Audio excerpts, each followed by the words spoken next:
Kain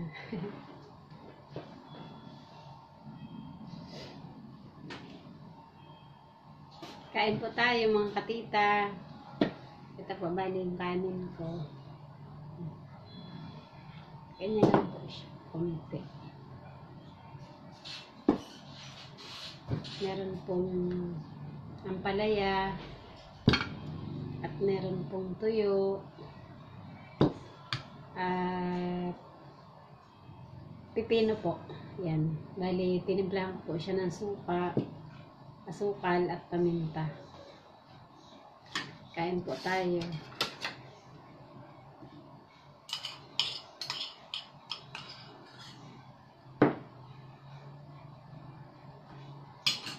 Bali, nagkakape po ako kapag kumakain po ako ng tuyo at saka po ng tinapa. Gawa ng naglalaway po ako. Pero, excuse me.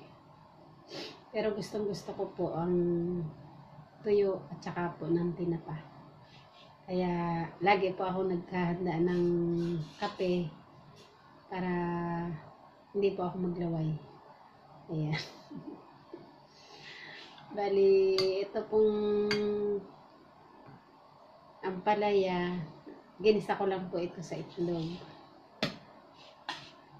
Tapos kamatis, bawang, sibuyas. Konting patis. Konting asin. Ayan. Excuse me po. Lord, thank you po for the blessing.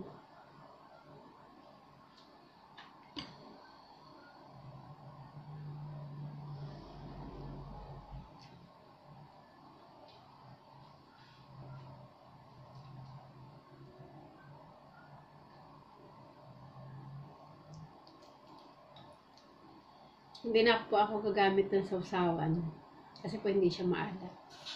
May tuyo po kasi na maalat, kaya gusto ko po siya sinasawsaw sa suka, tsaka po may sili, tsaka paminta. Yan po.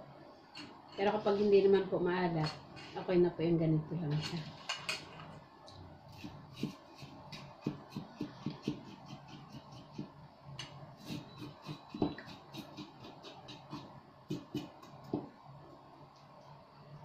Bali, pag kumakain po ako ng tuyo, tinatanggal ko po yung kaliskis. Pero, may tao po na kinakain po yung kaliskis.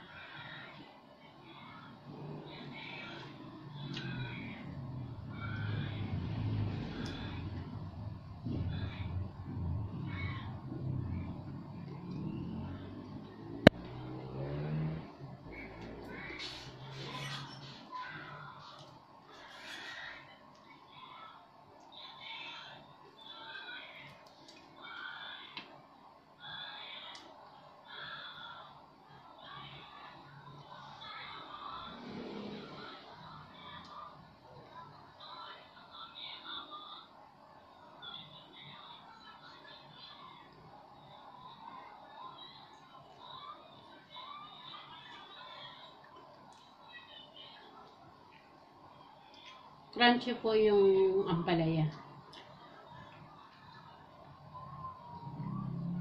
Bali, meron pa po siyang konting pait. At yun po ang kailangan natin. Yung may pait pa po talaga siya. Pero, para sa akin po, okay lang yung pagkapait po niya. Hindi po siya makakain po siya ng bata.